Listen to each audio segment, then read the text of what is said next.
Committee hearing of the Committee on Finance, Budget, Appropriation, and Maintenance is called to order. Let us all rise for the invocation included by Sir Robert. Manalangin po. Panginoon po aming Diyos, muli mong matutunan ang iyong anak. Mula sa aming mga puso, nagamit po kami ng maraming papasalamat sa kapalo sa buong magkapag ng aming pagmulay. Ikaw po ang nag-ingat sa bawat isa sa amin. Naglay pa namin ang aming hirap na buhay at lakas, maging ang karapatang maglingkod sa iyong banal na pangalan. Naririto muli ang iyong mga anak, at ikisuyin po ang iyong mga hingin. Naway tulungan mo po ang bawat isa sa amin. Pagkaloob mo sa amin ang kapayapaan, pagkaloob mo sa amin ang maisong pangunawa, upang makapagbigay kami ng kaluguran sa iyong napakadakilong buong pangalan. Salamat din sa mga biyaya araw-araw aming Diyos, maging ang aming mga kalusugan. Ikaw po ang nag-iingat sa bawat isa sa amin. Ibabakod mo din po sa amin ang kapayapaan ng Diyos. Mula sa aming Bisa Mayor, ikaw po ang magpasbas, maging ang kanyang mga kinakatawan, upang mapangunahan kami sa bayang ito sa lalong kaunlad ng iyong napakadakilang pangalan. Patawarin mo po ang bawat isa sa amin. Ang lahat ng ito'y hinihiling ko namin sa pangalan ng Jesus na aming dakilang tagapagligtas. Amen. So, magandang umaga. Pagpalang umaga, magandang umaga, magandang kita tayo akin. Welcome to our budget hearing on the fiscal year 2026. And without so much ado, we shall start with the Local Disaster Risk Reduction and Management Fund, which represents the 5% of our total budget for 2026. The appropriation for this fund shall include but not limited to programs, projects, and activities that best prepares our community for any calamities or disasters. Para mabigyan tayo ng overview about the PPAs, we would like to acknowledge our LTRRMO designee, Sir Jovan Apostol. You are recognized, Sir Jovan.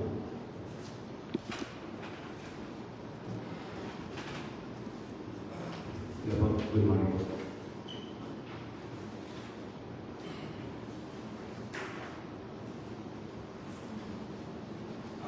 This po dito sa akin po, diretso po tayo sa chapter 2, yung thematic. Kaya rin po, yung disaster prevention and mitigations. Number 1 po, fully functioning and adequate staff, municipal disaster risk reduction and management office. Sa number 1 po, programs, projects, and activities, conduct of MDRRMC regular meetings once every quarter as scheduled. Function Municipal Disaster Risk Reduction and Management Council, MDRRMC, expected output, the total budget of 20,000 po. Then responsible offices, MDRRMC, MO, MPDC, Metro. Second is the conduct of emergency meetings before and after strike of calamity and or before the conduct of DRRM related activities. And the third is conduct of special meetings. Fourth, consultative meetings with the Barangay Disaster Risk Reduction and Management Council. And fifth is insurance premium for rescue responders, rescue vehicles, and for office insurance. For conduct of emergency meetings po, nag-budget po ng 20,000. Conduct of special meeting, 10,000. Regular consultative meeting with the barangay is 6,000. And insurance premium for responders, 30,000. For rescue vehicles, 100,000 once a year po. And for office insurance is 20,000. Then next is the disaster risk management and planning. Number 1, review and evaluation of existing plans. Type 1 plan. Time frame niyo po is January to December. Revision and formulation of contingency plans, expected output. Budget po kami ng 25,000 po. And then furnishing copy of approved MDRRM plan to OCD, PDRRMO, and PILD. And then number 3 is Clean and Green Program. Conducted around Linis Bayan, January to December, conducted clean up drive to every barangays and declogging of canals, tree growing and monitoring.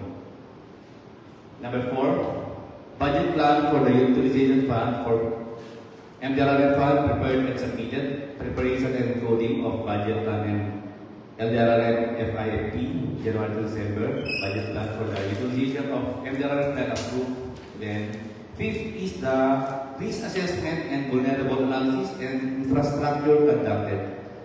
First is as a copy of the inventory of critical facilities, infrastructures from the Engineering and Zoning Office and MPDC, development of tools on risk assessment through the assistance of the municipal engineer, actual ocular inspection and assessment to identify critical facilities and infrastructure, final listing and reporting of results, and finding of risk assessment and vulnerability analysis, formulation of work plan to address the identified issues and concerns of critical facilities and infrastructure. Yan po yung nasa disaster prevention and mitigations po natin. A total of 480,000 pesos.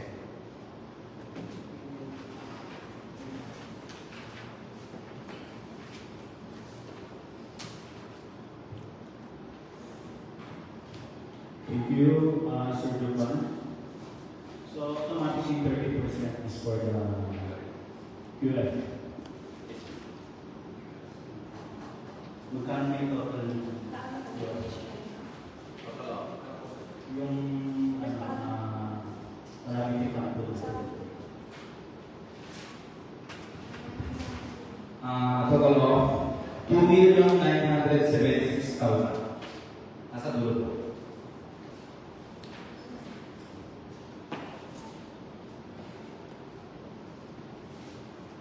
And may pasa naman natin sa CTU para ma-review din po nila numbers natin. Yes, boss. Yung plans for the fiscal year 2020. Yes, ma'am.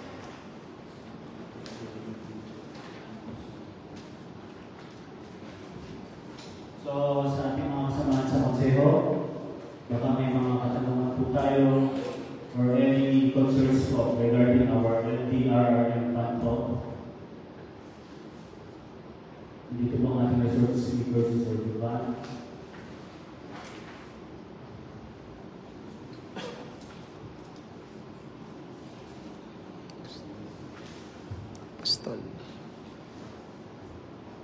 Honorable Salvador Mostoli, third you are recognized. Thank you so much, Sir Chair, and honorable members of the committee, Vice Mayor, good morning. And good morning, Sir LDRRM Estate, Mr. Jovan. Tinitignan ko yung presentation ng itong budget. Ang tanong ko lang po dito sa ating apat na thematic areas ng DRRM. Interesado akong malaman itong preparation natin sa disaster prevention and mitigation. Usually kasi pag sinabi natin prevention and mitigation, kadalasan ang mga naging PPAs po natin dito are infrastructure and more on risk assessment. Na kung titignan ko kasi budget natin dito, hindi ba supposedly mas malaki budget dapat na nilalaan natin sa prevention and mitigation para kung ma-prevent natin, ma-mitigate natin yung mga magiging epekto ng mga kalamidad sa ating bayan, ay magiging konting preparation na lang at konting response na lang ang gagawin natin kapag nagkaroon ng typhoon or any other disaster.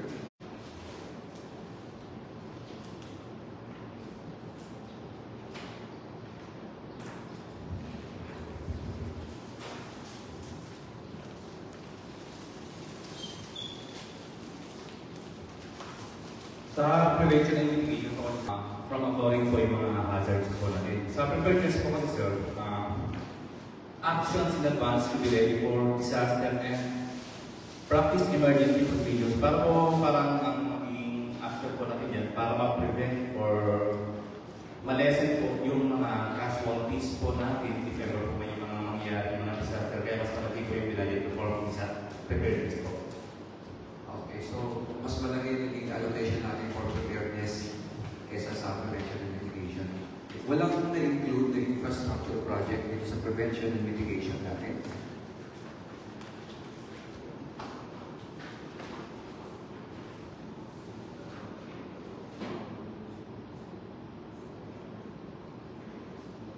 Wala po sir, ang nilagay ko lang dyan is clean and green program po. So itong nasa prevention and mitigation natin, included ba ito sa long-term local disaster risk reduction and management plan po natin? Yes po, sir. Okay. Thank you. Pagdating sa QRF natin, Mr.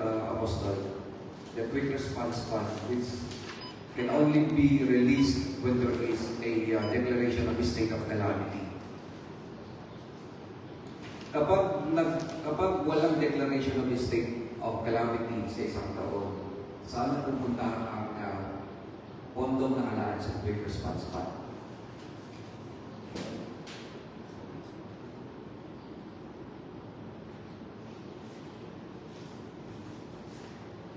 Nag-maintain po ba tayo ng special trust fund account para po sa mga unutilized or unexpended fund natin na LDRRM?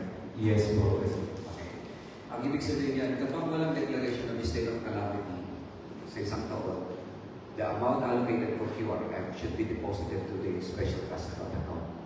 At ang special trust fund account na to ay pwedeng magamit pa rin sa mga succeeding years para sa mga DRRM activities. Tama? Yes. And after 5 years na hindi nagamit yung nasa trust fund account natin, it will be reverted back to the general fund. Tanong ko, may mga taon na wala tayong declaration of state of calamity. Sa tansya mo, in the past years, magkano na ang naipon natin amount sa special trust fund account ng DRRM? Check ko po mamaya SB, wala po akong data. Okay. Importante kasi malaman natin kasi kung may kalakihan na yan, baka pwede tayo makaisip ng isang proyekto. Medyo lump sum din ng dating. Baka pwede tayo makapag-include sa ating disaster prevention and mitigation infra project para sa DRRM. Okay, Thank you, Sir Joe. Yan lang muna sa ngayon. Maraming salamat.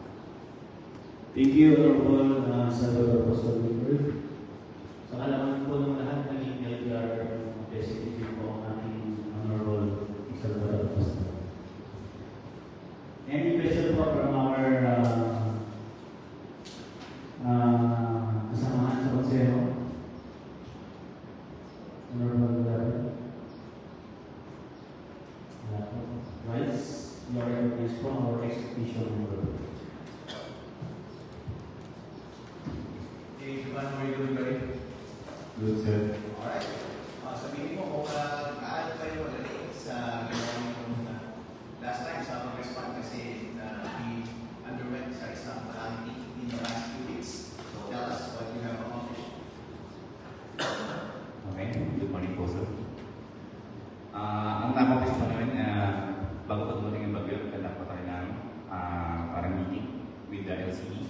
And then, nagpagmin ng preemptive evacuation every barangays po para ma-lessen po yung masasabi natin parang kung sakali may ibang po mamamatay ko sakali mga damage na properties sa mga constituents po natin na mga per barangay po. And then after nung bagyo naman po is nagpadala ng goods every barangays and every household po ng municipality of Rimar Service po. Sufficient na po ba yun? Sapat po ba yung ginawa ninyo activities na yun sa tingin ng ating mga kababayan? Satisfied naman po ba sila? Yes po, sir. Satisfied naman po sila. Alright, great then. Yung evacuation, sir, lahat po ba na-evacuate? Yung mga dapat mag-evacuate? Sir, nagaling po sa evacuation po natin, sir. Ang mga nag-evacuate na po is light materials po yung mga gamit sa bahay po nila. Gaya po sa Barangay Santor po, nag-evacuate po lahat ng mga families po dun sa area na po yun, sir. During this past typhoon ba, meron po bang significant na damage sa pagmamayari o sa mga tao na nangyari? As of now naman po, sir, wala naman po, sir. Nice po yung mga na-receive ng mga kababayan natin pagdating sa Ayuda na Ang mga na-receive po nila is parang bigas po, candles, and then coffee, and mga ganun po yung mga hindi pa natin. Sino po yung mga binigyan natin? Households po, every barangay. Dito po sa constituents po natin sa University. Lahat po ba ng households or ilan lang? At ano po ba yung qualifications para makapag-participate? Lahat po ng households po natin nabigyan. Lahat ng households? Yes po. Ang hindi na po nabigyan po ata is sir po lahat no? As per MSW. Ano po? Sir po lahat, sir, as per MSW. Yeah, pero yung fund mo galing sa inyo, right? Yes po, sir. And kasama din yung MSW din na implement ang program? Yes po, sir. Alright. So baka gusto natin ipaliwanag sa mga kababayan natin, justify natin na ito tayo. Halos 10 million na budget na hinihingi for next year. And last year po ba magkano po yung budget na nakuha niyo? 8.275. Na-utilize naman po malahat yun, hindi? Na-utilize pa din ako yung nagtrabaho. Pati na lang po. Ano po yung mga significant accomplishments ninyo ngayong 2025 from that 8 million? Tell us your significant accomplishments para may pakita natin sa mga kababayan natin na worth it yung inappropriate na 8 million para sa inyong department. Ipakita niyo po sa kanila kung ano yung napakinabangan from that 8 million. For example, lalo po sa ating mga thematic areas po natin, nagpabudget po kasi ako ng per thematic areas po sa budget po natin. Ang mostly po kasi ang parang gamit po ng mga thematic areas po natin. Regarding po sa response po natin, mas okay po yung nagiging accomplishment natin sa response po natin sa mga constituents po natin every barangays po. Yun po yung parang nakikita nila na kapag may emergency, andiyan po rin po kami sa mga sabanan or emergencies po. Be specific about the emergency, sir, para po ipaliwanag po ninyo sa paraan na madaling intindihin ng mga kababayan natin. Ano po ba yung mga naramdaman nila na nagawa mula sa 8 million? Paliwanag niyo po sa bagay na naiintindihan po natin sa simpleng paliwanag. Okay. Ang mostly po nararamdaman nila for example po sa emergencies po, yung pag-action po natin kapag may mga emergency po tayo. For example po, sa isang tao, gagawin sila ng mga sasakyan po, ina-comply mo namin yung mga request nila. And then sa mga evacuation po, lagi namin tinitik yung mga constituents po natin sa every barangay po kung may mga evacuation po tayo. And then sa emergency po, lagi naman po kami dyan ay standby. Every call po, meron kami standby po na mga ambulances and staff po. Sa mga emergencies po na rin-respond ninyo mga gano'ng karami po emergency na rin-respond yan? Sa abang namin estimate po, ngayong taon po ba sir? Yes. Or mga 60 plus po ang emergencies. More about vehicular accident po yung mga emergencies namin and difficulty of breathing. Right. Kung 60 plus po around 5 events na per month, right? Parang ganun po sir. Ilan po ang pasasakyan natin na capable na mag-respond sa mga emergencies? Ano po sir? 6? Okay. Over capacity ba na tayo? Alright. Meron po ba tayong mga emergency na tawag na hindi natin nare-respond nila? For example po sir, yung mga po sir, parang may MOA po kasi with nagliyan po kapag for example sir, wala po available na mga ambulances for emergency na through call po, dumadating naman po yung mga responders po na nagliyan po. Bakit hindi niyo po tinutugunan yung mga tawag na yan? Bakit nagigyan pa ang kailangan? So sir, for example, lang po na nag-usap kami Bigay mo sa akin yung hindi ko na example, sabi mo sa akin yung actual. Meron ba mga emergency na hindi niyo natutunan? meron po sir. Ilan? Bilang na naman po sir. Mga isa or dalawa po. Okay. Bukod sa mga emergency response, meron po bang mga naigamit din ng mga sasakyan tulad ng patient transport? Yes po sir. Gaano kadalas po yun? Mga 5 po. 5 per year? Hindi po. Per week. 5 per week. Alright. Kung kayo po ang tatanungin, 5-6 yung sakyan natin, hindi po ba? At ilan po kayo sa loob? Ilang person po kayo sa loob? 15 po. Kasama bang RHQ po kung may emergencies na yung pagpapalala? Aside, yung mga daily activities niyo po ba, tama po ba ako na mga emergency lang po yun, tapos yung mga patient transport, tama po ba? Yes, sir. Kapag ilan ang kaya ninyong i-serve na emergencies and patient transport every day?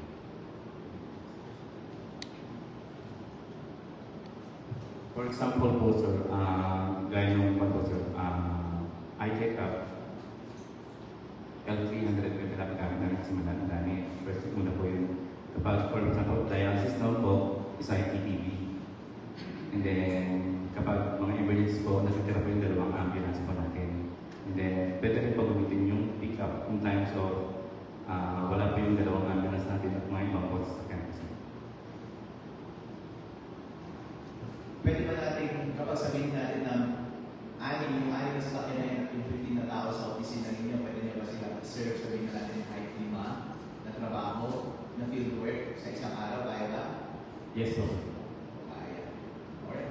O mga kababayan, alam ko lang ang capacity ng LDRRM department natin dito sa Municipio ng Isabela. Underutilized po sila. Kasi po, na-utilize lang sila 5 times per month for emergencies and 5 times per week for vehicle transport. Kaya nila ng 5 or more jobs per day. Alright? So wala pong kailangan para sa ating LDRRM na mag-respond or mag-accept ng emergency calls or patient transport calls per day. So, i-utilize po natin sila para ma-utilize yung buong department nila at ating mga kotse. Tama po ba, sir? Para makapagtrabaho tayo. Tama po. At napapasin po na yung diesel natin na budget ay 1.5 million. Yes, po.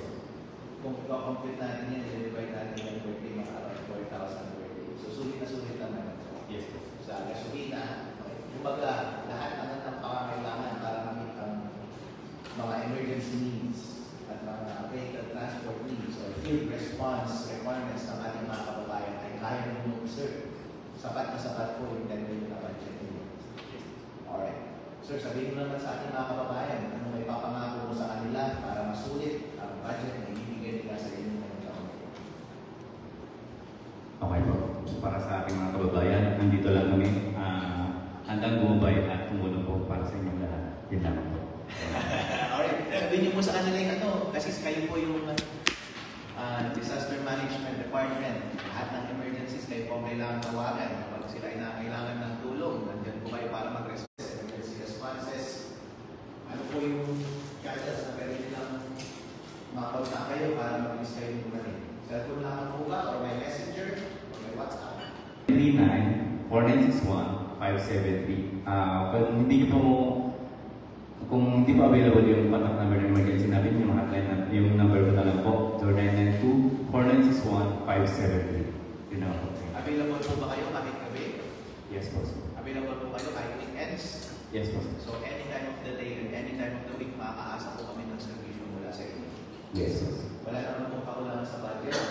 Wala na po. Wala kakulangan sa tao. Wala na po. Wala kakulangan sa gamit. Wala na po. So wala pong excuse. In the next few, kailangan mapagsindihan ng ating mga kababayan in times of emergency and vehicle transport. Yes. Very good. Ano po, ilang disaster po ang bumalik sa bayan natin?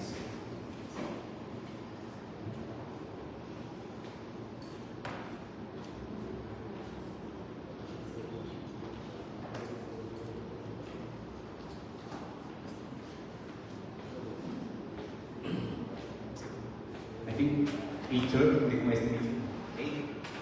Ilang times tayo nag-reclaim ng state of calamity? Ngayon na po. One time lang, ang latest. At kung sa state of calamity na yun, I assume yung practical purpose doon ay para ma-utilize natin yung funding natin, calamity fund. Yes po. Magkano po yung calamity fund na nagamit natin? As pa po sir, wala pa po, hindi ko pa natanong kung magkano yun ang utilize po sa URF po natin ng 2025 po ngayon. Alright, iba ikaw yung head ng department? Hindi mo alam? Hindi ko, nakalimutan ko pong tanong sir kung magkano po yung na-utilize po sa budget ng URF po. I would expect you to know that, sir, kasi ikaw yung naging head ng department. Ikaw yung actually ng program kasi ikaw yung naminay, right? Yes. And yung specific utilization ng calamity fund natin was yung sinabi mo na yun, the distribution ng rice, yung mga canned goods, and mga groceries, right? Sa lahat ng household. Magkano estimate mo na rest? I think 2 million something po sir.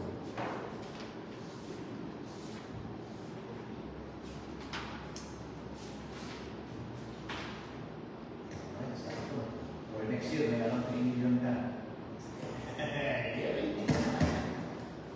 Right. Aside po sa mga emergency response na tawag, vehicle transport request, ano pa po yung mga regular na nababag nyo? Yung ngayon po sir, parang nakakanda kami ng meetings every barangays po para sa IEC. Aside from mga meetings po, ano po yung practical na ginagawa natin magsisilbi sa ating mga kababayan na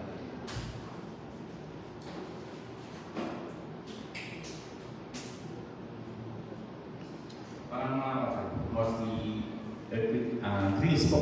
drills na lang? Yes po. Alright, aside from yung regular na ginagawa ninyo, I assume malakas din ang demand ng inyong mga servisyo kapag may mga calamities. Ano po yung mga calamities na usually na-experience ng bayan natin? Ang calamities po kasi na dumating pa sa atin, pag may bagyo po, aasahan po natin yung flood na dati. Yan po yung mas may demand po sa atin. Meron bang flood na nangyayari kahit walang bagyo? Meron po sir.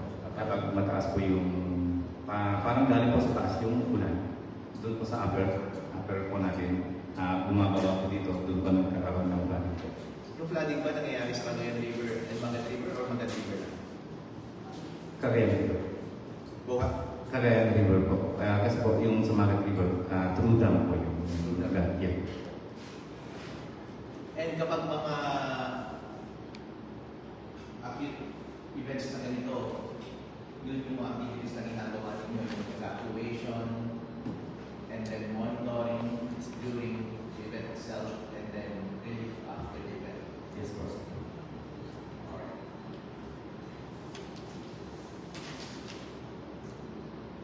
Sabihin mo naman sa akin, sir, yung ano, para magandang na rin yung Clean and Green program. Parang yun po yung makatagal na sabihin mo. Regarding po sa Clean and Green program, conduct year-round municipal parang January to December po yan, conducted clean-up drive to different barangays po. Then, declogging of canals po, yung isa sa mga Clean and Green program projects po natin para po falsa po lang po sa mga areas po natin sa barangays po natin. Hindi po biglang falsa po pag malakas yung ulan. Many times po kasi kapag barada yung canals natin, possible na tumaas yung tubig sa areas po ng every barangays po. And then, tree growing and monitoring. Dito po kasi sir, kailangan natin ng, lalo na po sa riverside barangays po natin, yung tinagtapan ko ng tree growing. And then, monitoring po para makita kung nabuhay po ba yung mga tinanim po natin sa mga areas po na barangay sa riverside po. Gaano madalas po kayo na declogging ng canal? Ngayon po sir kasi 3. And then sa barangays po kasi sir, meron po silang every week. Sa barangay? Yes po. Separate yan? Separate pa rin po yun sa akin sir, sa ginagawa po natin. So as far as you're concerned, gaano po kadalas ninyo ginagawa? Sa sir, mga 5 po. 5 times a year? Yes po. For each barangay? Yes po. For each barangay, 5 times a year? Yes po sir. Alright. Maraming mga reklamo ng pagbaha dyan sa may sentro. Sa kanal. Kayo ba yung pinasusubukan nila o mga barangay? Wala pa lang po nakakarating sa akin sir na mga ganyan issues po. Pwede po ba silang humingi ng tulong sa inyo? Yes po sir. Para kapag tinawagan kayo sa opisina ninyo, pwede po ba kayo pumunta doon at i-check lang ninyo yung kanilang mga kanal? Yes, boss. Alright. Doon naman po sa tree growing and monitoring, gaano po kadalas ninyo ginagawa ito at ano po yung target ninyo na area na Tamnan and location na Tamnan for next year? Yung sa tree growing po kasi, ang mostly ang pinaglalagay namin dyan is yung flood-prone areas po. Kaya mostly po kasi kapag sa Riverside Barangays po kasi na-stop po sila kapag nagkaka-flood na po dyan. Kaya ang tulong po ng parang tree growing activities po natin para po malesen po parang yung mga flooded areas po natin. Meron ba kayong tree planting activities this year na nangyari? Yes po. Ilang area po na naman? Bangkero and Sanlug po. Lahat ng riverbanks nila natamnan ninyo? Yes po sir. Tulong pa lang po sir. Sanlug and Bangkero po. Lahat? Yung dito po sa side na po to sir. Kapag makikita po pag Dito sa mainland? dito po sa malapit sa Riverside po. Ay dito sa Awan po sa malapit sa Ilog. Opo, doon sa may Salubong at saka Bangkero, tama? Yes po. So yung buong length ng riverbank from along Salubong and Bangkero, tatamnan lahat yun. Yes po sir. Well, Pinapamonitor po namin sa mga area estates po para maganda po yung sa kanilang po ng mga tinanim po namin. well, congratulations sir. So lumaki lahat yung mga bumubahay doon. Asap na po sir, wala po ako makikita. Pero tininik po namin lang. I assume wala matatanggal doon kasi yung istorya ng Bangkero last time, lahat success, tama? Alright. Ano naman ang target natin na barangay this year na tamnan ang buong riverbank sa kanila? Ang balak po sir ngayon is District 1 and District 2 po. Pwede bang lahatin mo na lang ng barangay? Pwede po sir. Alright! Gawin natin yan, bossing. Gaano ilang buwan ba lumalaki yung bamboo ang ina-assume mo na tinatanim ninyo? Anong tinatanim ninyo? Mostly sir is bamboo. Alright. Gaano kadalas ba ilang buwan para maramdaman natin yung efficacy ng bamboo for its purpose?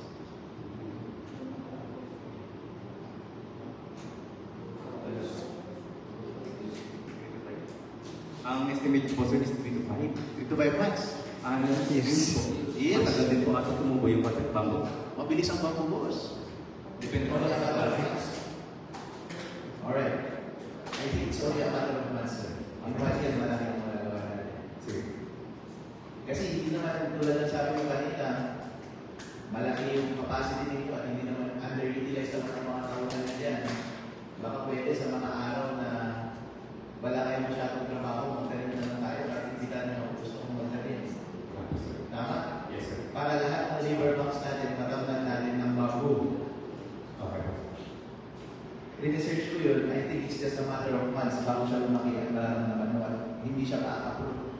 At hindi naman malakas yung flow ng tubig natin sa mga ilog, hindi talaga siya matatanggal. And mas efficacious sa pag-maintain ng lupa in its place para hindi siya madala ng tubig kapag bumabaha or maagos yung ilog. At sabi nila mas effective yun kaysa sa mga flood control project. Natin 50 million at 100 million. Tama? At itong bamboo planting ay libre. Tama? Yes po. At magagawa lang natin, mga ilang metro ang magagawa natin sa isang araw na matatamnan. Kasi sir, ang space dapat ng mga kinaganda ng is 1 to 2 po dapat yung pagtatanda. 1 to 2 feet yung Space. breadth, pero yung length, yung span. Kaya po ng 1 kilometer sir. Pero di! What? Ilan? Gaano kahaba? Yung kahaba sir. Oo, gaano kahaba ang river, segment ng river ang nasa ibang Mercedes?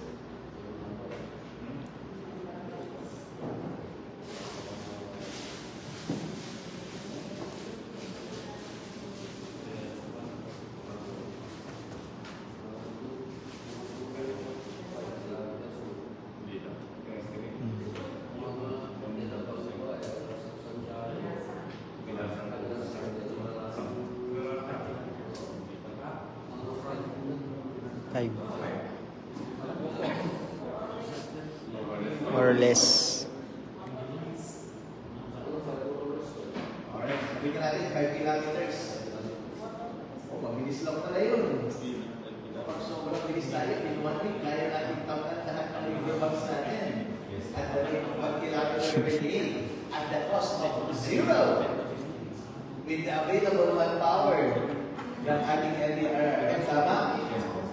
At kapag natamnan na ng bago ang lahat ng riverside natin, para yung mga congressman na gusto magtanim ng flood control project doon, huwag ka natin payagan kasi meron nang nakatanim na bamboo. Tama? Dahil mahal yung flood control project, tama? At saka, di ba, kapag gumagawa sila ng national project, meron tayong clearance para no objection, di ba? And yung purpose ng no objection na yun is to certify na wala siyang damage sa ecology. Tama? Kung may bamboo doon, may damage na sa ecology. O na makakatipid tayo per year ng hundreds of billion pesos sa flood control project at mas effective pa yung mga bamboo.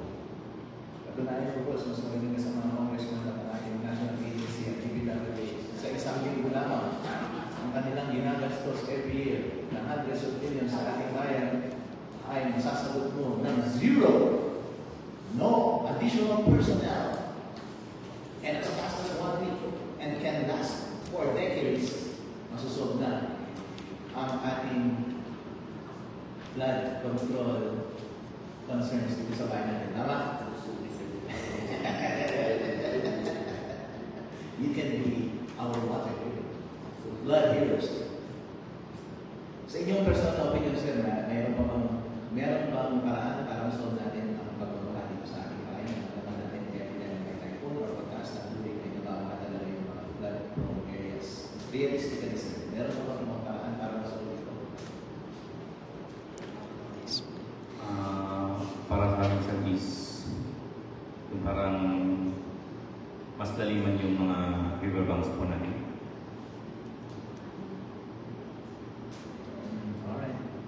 Pero kahit sa ganung volume ng tubig, ano yun? Iwain ng Panginoon Diyos yan. Malaki talaga yun yan yung mga gawa. I think, forever na talaga na tumataas yung tubig. Bago pa tayo maling ito, ganun na talaga yung geography natin.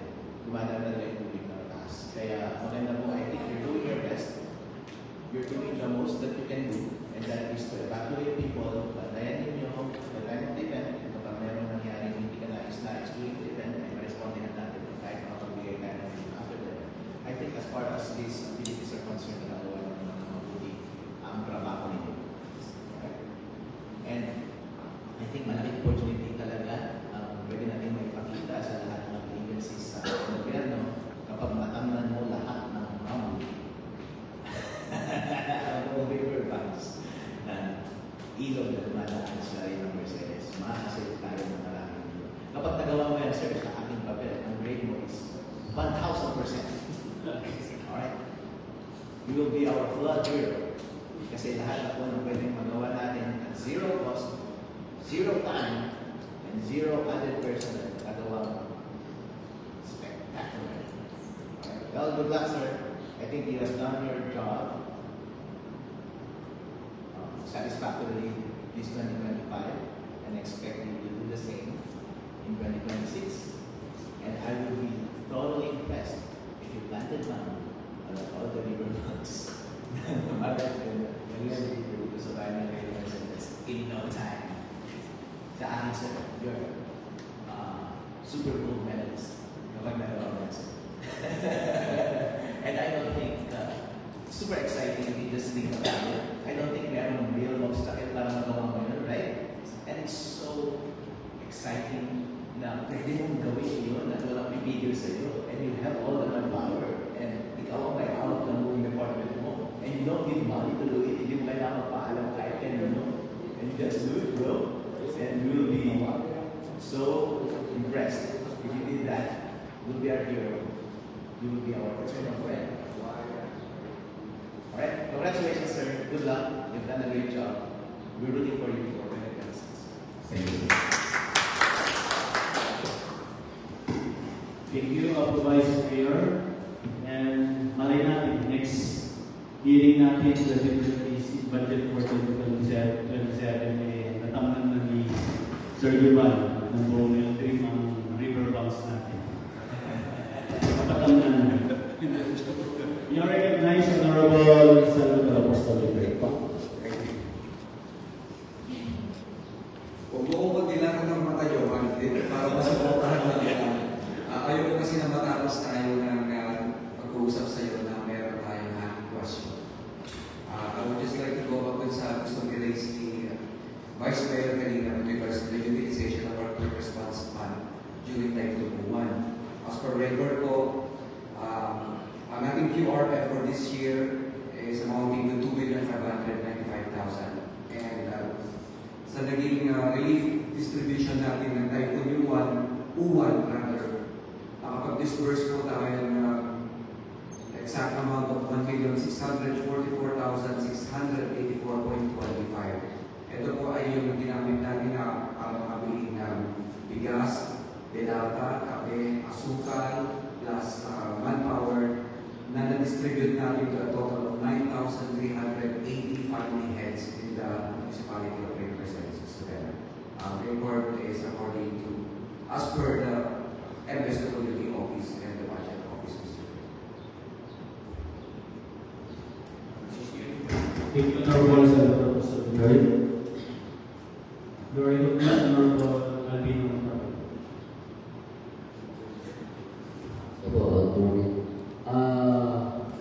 Ano mo lang po tungkol sa yung tungkol po sa bangko sa ilog yan.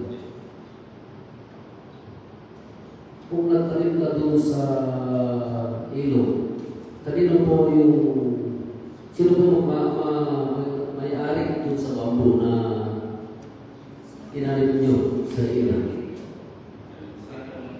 Sino po ang magmamahal doon sa area?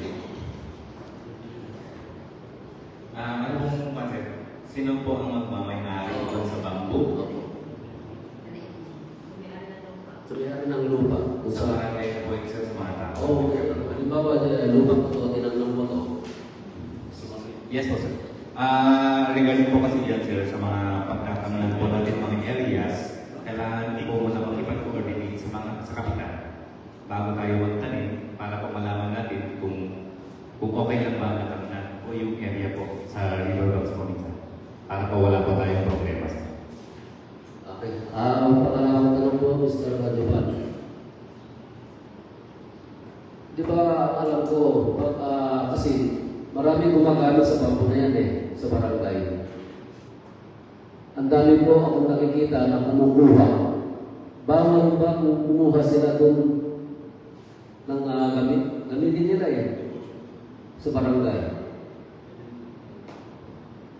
Bawal ba yun o okay lang sa inyo? Para sa akin po, okay lang po na magamit. Pero hindi po dapat lahat po kukunin. Yung parang isa-isa lang po, pwede lang po siguro gamitin. Huwag naman po yung totally na kanuhin po natin yung puno po. Okay. Maraming salamat. Ito pa, Mr. Juban.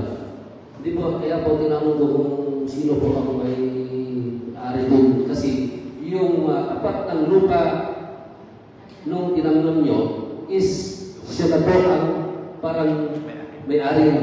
Kaya pinabawal na yung kumuha yung mga tao. Sa barangay Turog na doon sa Namahin Fund, baba ng tulay. Diba tinanong mo yun? Ngayon, yung may-ari ng lupa, parang binabantayan niya na siya na ang tinanim niyong bangko kasi bawal na niya kumuha kasi siya lang kumuha kasi tapat daw ng lupa niya. Okay po, sir. Pwede namin work out po dyan, pwede namin gawa ng policy para po yung regarding po dyan para matugunan po yung mga questions ng ibang tao po. Salamat po.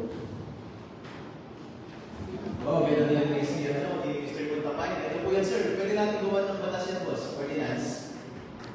And pwede rin, sir, na gawin ninyo sa gawa kayo ng kontrata sa mga may-ari ng lupa. I think ordinance pwede rin po. Okay? Ito po ang naisip ko na pwede nyo dapat kayo. Yung high water part, Saan po kayo nagtatanim? Yung last part between low water mark and high water mark o nag-encroach kayo sa private property? Minsan po, sir, private property na po kasi yung ibang area na pwede namin tamunan. Alright. Nagtatanim din po ba kayo sa yung space between low water mark and high water mark? Yes po, sir. Alright. Yung space po between low water mark ng ilog at high water mark, public domain po yun, hindi po yung private property. Kaya pwede nyo pong tamahan siguro yun. Siguro may coordination dapat kayo sa DENR kasi public domain yun. So, mapaalam kayo doon. Pagdating naman po sa private property, ayun po, kailangan nyo mapaalam sa may-ari kasi lupa nila yun eh. At doon sa kontrata, gawa kayo ng kontrata. Pakirmahin yung si Kapitan, yung entry natin, tapos yung may-ari, na may agreement kayo. So, nagdating kayo doon good faith, pumayag siya, tapos mag-agree kayo about sa utilization ng bamboo. Pwede rin sabihin sa kanila, ito, voluntaryo kayo, parang ang provision ng nilagay sa kontrata. Pero base sa sinabi ni Mr. Pumatay kanina, kapag sustainable usage naman, na hindi altogether matatanggalin yung tinanim, pwede, dapat payagan nila yung public. Kung yun ang gusto natin, payagan dapat nila yung public. Yun na lang ako. Pero kapag yung paggamit ng mga bamboo ay such that magiging na talaga yung usefulness ng bamboo for its purpose, dapat kayo mag-coordinate sila sa inyo para matanggalin ulit or sila mismo ang mag-replace. Pero dapat meron silang undertaking na hindi nila i-diminish yung efficacy ng bamboo na gumamit sila ng marami o magputo sila ng marami. Ganun po. Yung ganun na agreement ninyo, actually sir, pwede natin gawing ordinance na yun. Para every time na may ganun activity, yun yung process na gagawin at yun yung deal natin with the capital, with the private owner, with the ENR, and with the public. O di ba, nagkaroon na tayo ng private yung bamboo industry dito sa Rizal Mercedes.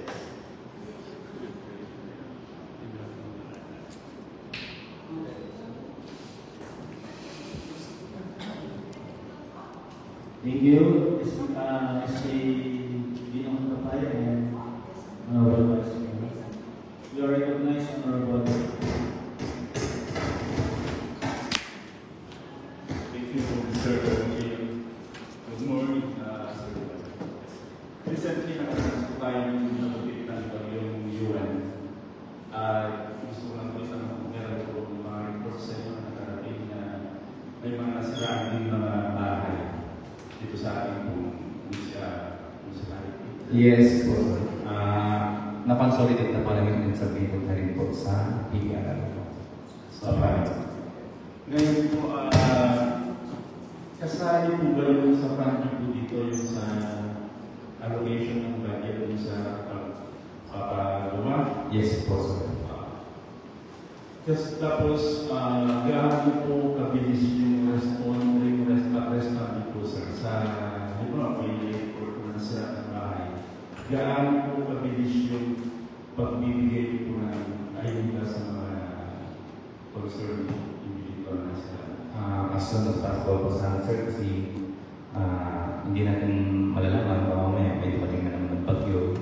Hindi rin masira sila ulit. Ganun po ba yung sir, hindi ba dapat mas mabilis? Kasi, ano ba, nakagala yung bubong ng bahay. Siyempre, ang shelter ay talagang basic na yan. Ngayon po sir, pinagkakita ko sa dito sa item number ko yung build back better. Build back better yung nila yung po dito ay 300,000. Yes. Sapat na po ba ito o kailangan ba mas marami? Sir. Kasi hindi maiwasan minsan talaga sa isang buong taon maraming naging biktima ng nasisiraan ng bahay. Yung 300,000 ano ba sa tingin sa sapat na ba ito o kailangan ba ang dagdagan?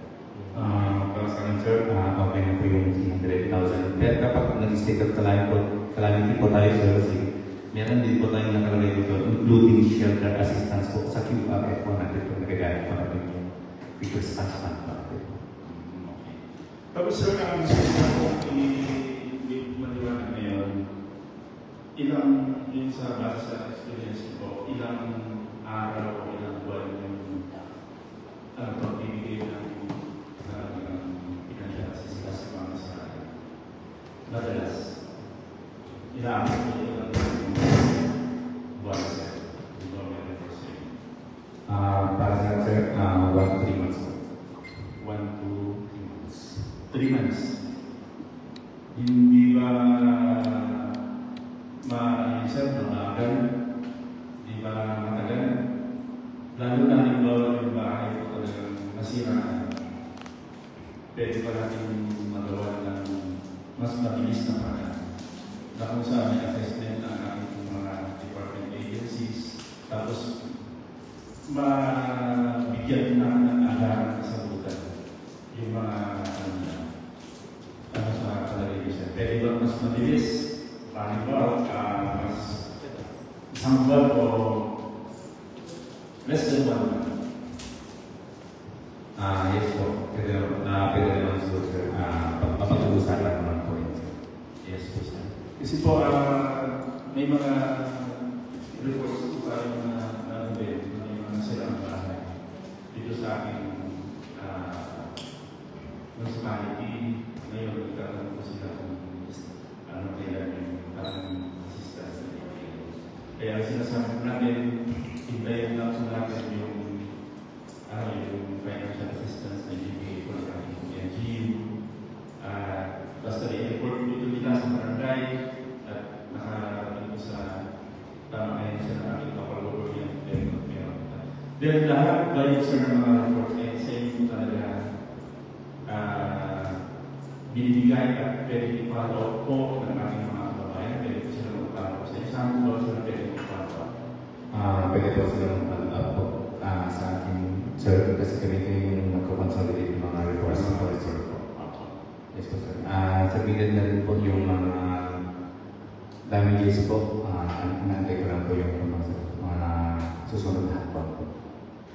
Sige po. So yun lang po Mr. Chair, at least maliwanag po sa aking mga kabayan na yung mga nasiraan ng mga bahay dun sa epekto ng bagyo ay at least meron sila maasahan. Hopefully, mabigyan po sila ng financial assistance sa lalong sa kanila. Thank you, sir. Thank you, Honorable Malapan.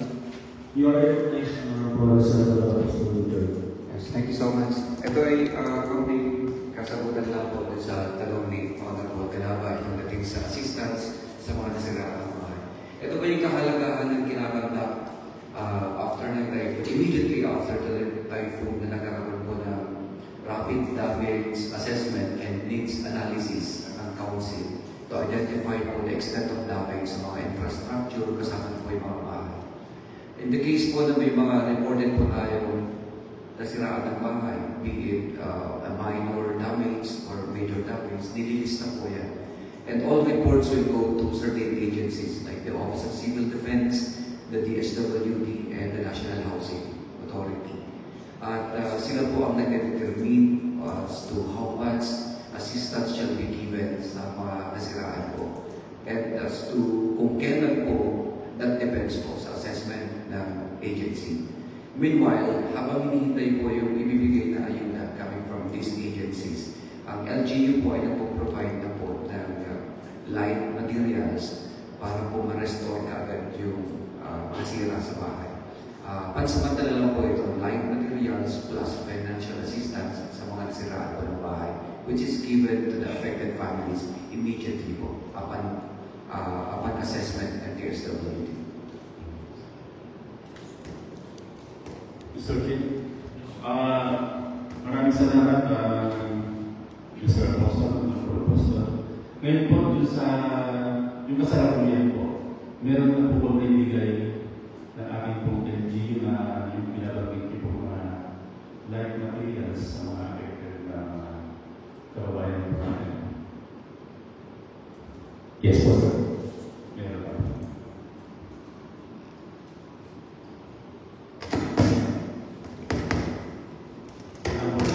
You are recognized, Honorable Edwin Esteban. Senator Johan, going back to your pre-planting activities. Kasi before the start of that flood control, from Malalatang Grande to the whole stretch of that river mount, from Malalatang Grande to Milansang, I think more or less 4 kilometers. Mahaba. So before the start of that flood control, ang daming pinutong kaya nakahoy yan sa iyo, sa river mount. Bago din yung pisahan yan. Mga fast-growing species like Gimelina. Sa harapan ng lote ko 4 na lalaki pinutong ko hindi ko binayaran. Daming senior na nakahoy yan. So yung effort ng mga unang tanim yan, nawala, nasira. So yung mga activities ninyo sa pre-planting, very exciting ang aming vice mayor makita na one of these days, yung river mount na yan, tagtag na ng bambus. Yung species ba ng bambu, hindi ka nakasira sa area, sa struktura. Pag malapit, hindi na mo dun sa flood control. But pagdating ng araw, hindi sisiraan yung semento. Pag tinatnan mo lahat, yung stretch of the river bank, malapit yan sa river control. Hindi ba hindi protect mga kalaring na yan? Hindi kayo sisiraan yung pan pagdating ng araw. Puputulin din yan. Sisiraan din. Hindi naman po siguro sir. Hindi na, para sa po, magtataniman po tayo, ilimit na lang po natin yung area kung hanggang saan yung pwedeng species po sa river banks na pwedeng pagkain po nila ng mga flood control projects po. Usually, bambu talaga hindi naman nangyari. Walang aling species na kahoy. Walang bambu lang. Meron pa pong iba sir. Minsan po ang ginagamit nila is yung nakalimutan po kasi yung pangalan ng isang tree po sir. Mahogany. Ayaw nga, i-protect ba yun? Sisirain ang struktura yan. Sigurado yung pag-control natin pag-age of mga 15 years. Tanim ako na ito, malalagay ng sisirain talaga yung simento. At saka not only river control, yung mga farmers din, magre-reklamo yan.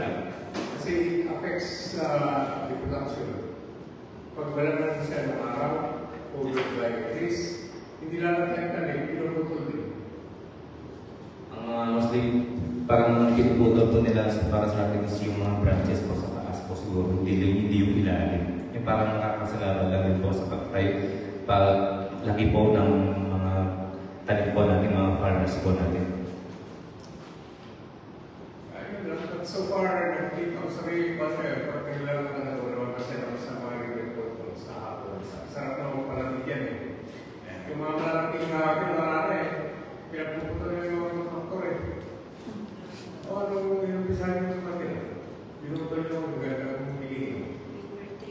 Paper 3.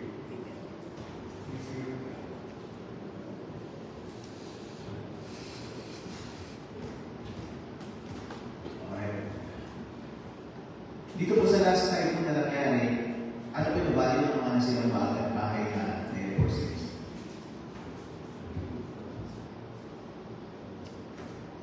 As of now po sir, hindi ko po nakuha yung papers po. Pwede po mag-tupala po yung pagbibigay ko po sa inyo. Pero may knowledge ka ngayon, estimate? More on what po sir, 10 to 15 po yung light materials po na mga gamit.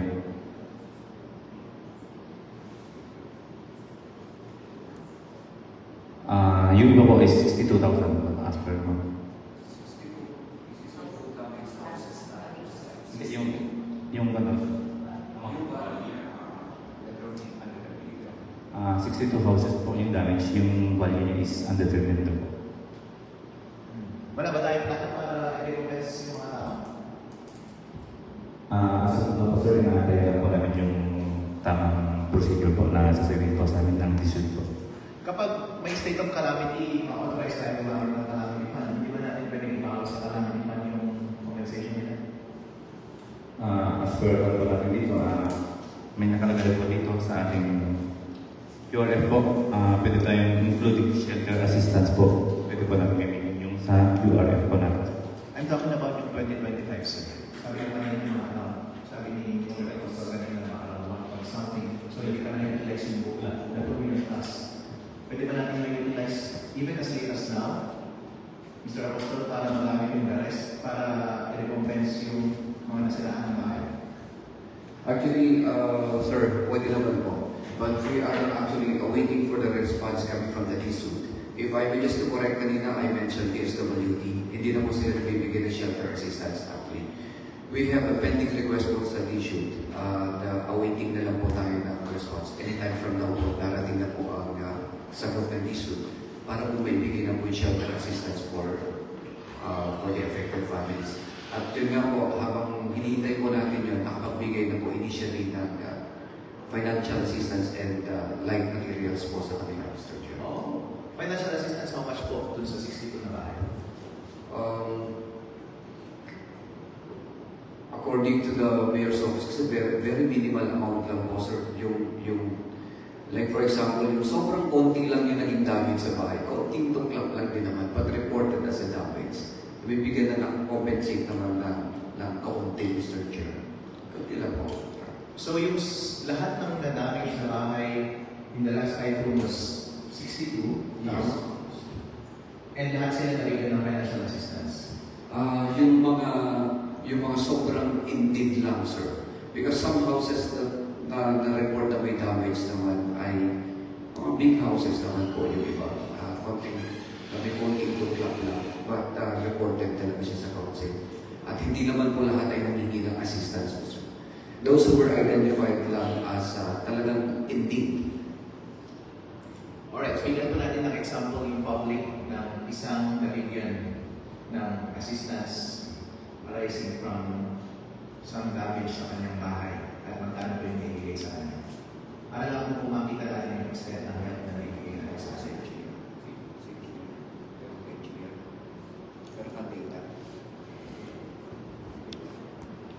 Kahit isa lang po, kahit hindi natin i-identify yung tao or location, sabihin po natin yung extent ng damage and how much ang ibigay sa kanila.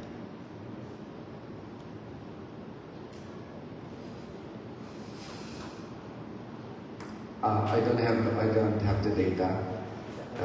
If you have any, or direct sa mayor's office, I don't know. Wala na po akong available dito ng mga sa For example, ngayon po, merong mga, naalala ko po kasi yung bagyo, before this bagyo, may lumapit din po sa amin na sinabi nila na nandami po yung bahay nila at umaasa sila ng ayuda.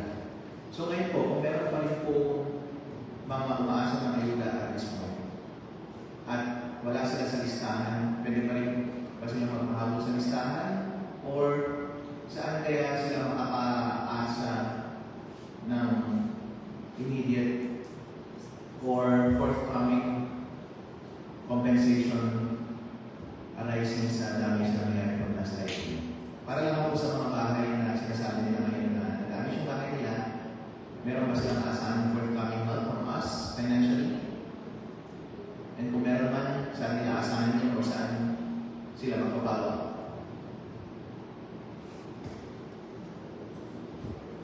Okay, sir, konting sa record po natin na 62 houses, ito po ay resulta ng terminal report submitted by the Council to the Office of Civil Defense and PDRRN po. Meron po mga instances kung saan maraming nag-claim na kami din na damage ng house, but were not reported po. Okay? In that case po, nagkakaroon ng grievance sa office ng MSWD at sa office ng municipal mayor. At ikini-grievance po yung mga instances na ganun, sir. And then, sila po gumagawa ng assessment kung kaya pa rin po silang maihabol sa mga susunod na batch ng mga ayuda. Am I correct, Ma'am MSWD? Hanggat maaari po, sana maiwasan natin yung grievance. Sana po, I would think na meron mechanism immediately after the disaster para i-report nila yung damages niya. Hindi ba sila nag-avail ng mechanism na yun? Kasi kapag hindi ko nag-avail ng mechanism na yun, medyo mahina na paliwalaan yung sinasabi mo na nasira kapag too-late ka na. It should have been reported immediately after the event. Hindi, meron po ba mechanism na yun? Or did I kasi ito? Yun kasi nagiging problema, Sir Vice Mayor, minsan. Yun nga po sinasabi ko, after the onset of the analysis ang council. Kasama po ang engineering department with the help of the barangay officials po, iniikutan na po nila bawat community para ma-picture at malista, ma-register yung mga may damages reported po. At for some reasons, hindi ko maintindihan din na kahit nakapag-submit na ng terminal report, ay meron pa rin mga nagpapahabol na nag-claim that they were also, ng kanilang bahay were also damaged by the typhoon. At kung isipin po natin, dalawang kasunod na typhoon ang dumating kung saan nagkaroon ng epekto sa Reina Mercedes, Uwan plus Paulo. During Paulo, nagkaroon na ng damage sa isang bahay. Nagawa na ng paraan to, nalistan sila for possible assistance. And then, they were again reported as damaged house nung sumunod na typhoon, which is Uwan. So, yun ang nagkakaroon ng complication sa reporting, Mr. Vice Mayor. Mr. Chair. Mahirap talaga pag ulit yung reporting. Kahit ako personally, ayaw pa naman yun. Yes, pinagalaman tayo ngayon. Ganito na lang po siguro, Mr. Juan, gawa ka ng procedure na mechanism, i-advise mo sa mga barangay captain, tapos may advice sa public, na every time na may disaster, or na upcoming disaster, dapat within 24 hours, ma-report ninyo yung specific damage, extent ng damage, and may pictures dapat, and may report siya dapat sa barangay. And huwag tayo mag-rely sa inspection ng barangay kasi baka may mga bahay na hindi nila dalawin. Pero dapat, yung mga may-ari ng bahay within 24 hours, isang niyo yung photos and specific narrative ng mga damages na sinaffer ninyo and include na rin siguro yung estimated cost of repair. O yun na lang mas maganda. At kapag hindi ninyo ginawa yung reporting procedure na yun, as good as you waive na yung eligibility ninyo for compensation to in the future. Kasi it will mapuput into question na yung credibility ng assertion ninyo, claim ninyo, na totoong may nadamage sa inyo. Kasi kapag tuloy po talaga, mahirap talaga tayo walaan habol ng habol. At nagkakablo rin talaga mahirap. Mas accurate po yung ating pag-estimate ng damage at mas magiging responsive tayo sa pag-test. Kapag at least, pag-declare pa lang ng state of calamity, may funding na agad, alam natin within 24 hours kung magkano talaga yung gagastusin natin at yung extent of damage. Madali natin i-release at hindi tayo magkakapaan kung magkano talaga yung gagastusin natin. Mahirap na talagang gumawa ng hakbang kapag maraming araw na yung nakalipas. Mahirap na maglabas ng pera. Dapat na yung dapat yung bagay para mas madaling maglabas ng pera. Mas madaling mag-estimate at mas madaling makaniwalaan yung claim ng damages. Alright, diba? Dahil mo assignment, Mr. Juan, pwede talaga kasi sino yung head ng department, pwede kang mag-send out ng, paano ba kayo ngayon, mag-send out ng notices sa mga captain at i-disseminate na sa public ng procedure ng pag-report ng damages and claims, estimated cost. And ilagay ko doon na yun na lang yung gamitin natin as basis kapag meron na labas ng compensation. Para mas makadali ko yung pag-gawa ng trabaho. Alright? Kasi po, marami kayong meeting dito at training ko yung nagawa. Kung may tanong kayo, meeting kayo, tanong kayo. I think yun yung dapat mag-focus kayo ng mga activities. Thank you, Mr. Chair. Thank you, Honorable Vice Mayor. Any question for the members? You are recognized, Honorable Deputy Esteban. Sir, yung picture po ba right after the calamity is enough as an evidence na sinaka without conducting any popular inspection? Kasi hindi po lingid sa atin na may mga bahay-bahay pa rin ngayon na ang roofing nila is yung plastic, yung black canvas. Marami rin, black canvas pa rin naman. And now, after the typhoon, lumipad. Kahit hindi ko naman tinatanggal, talagang walang tulong talaga. Pag may balik na, ibinabalik niya yung black canvas, yung roofing na black canvas. Accept ba yun sa inyo? Oo, have you ever encountered that incident? Marami mo nakikita. Nila sa iyo, sa sinabit, sa atin. And then, entitled sila to receive the benefit. Naka-encounter na meron, di ba? Hindi, meron.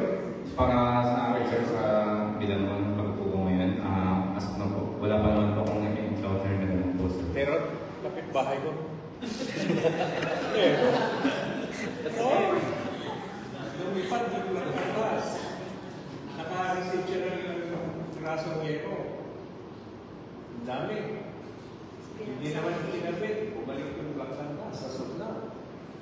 Wala ko na yan. Kaya talaga. Hindi natin pwedeng hindi isa. Pero for now siguro, for our DSWD wala na. But then before, meron. Dami kang sindero, hindi kinabit. Binalik ko lang yung sa class.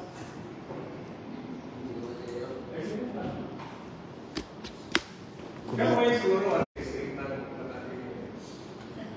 Mr. Chair, Yes, sir. Always on the road sa Pagkapostal. dagdagan lang din ulit natin yung info kasi ayoko namang bitawan ko na tingin sa mga estimates on the costs of damages sa mga bahay.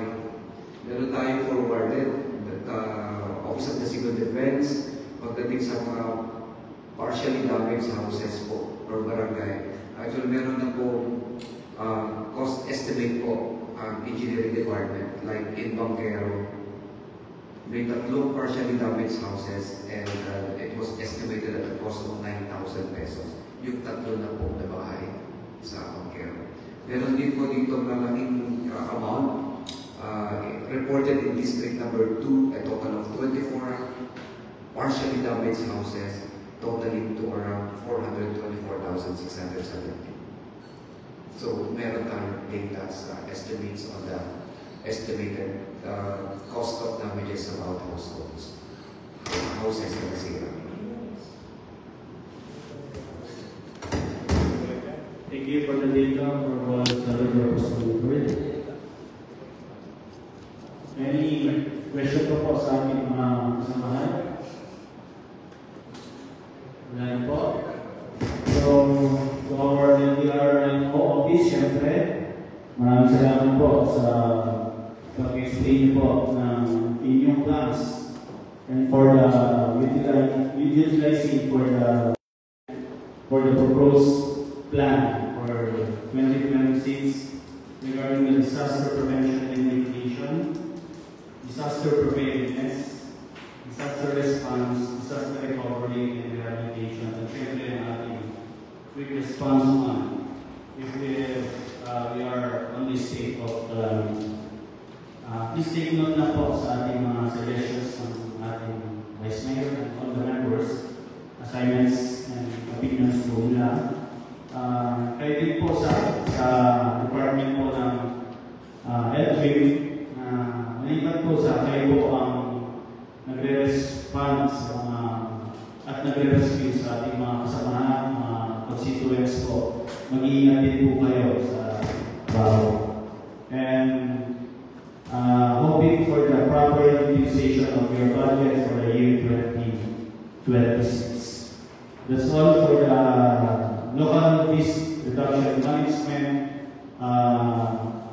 council or department for the budget hearing or review of these amplified reserves. Wala na po tayong task or any questions. The Committee on Appropriation on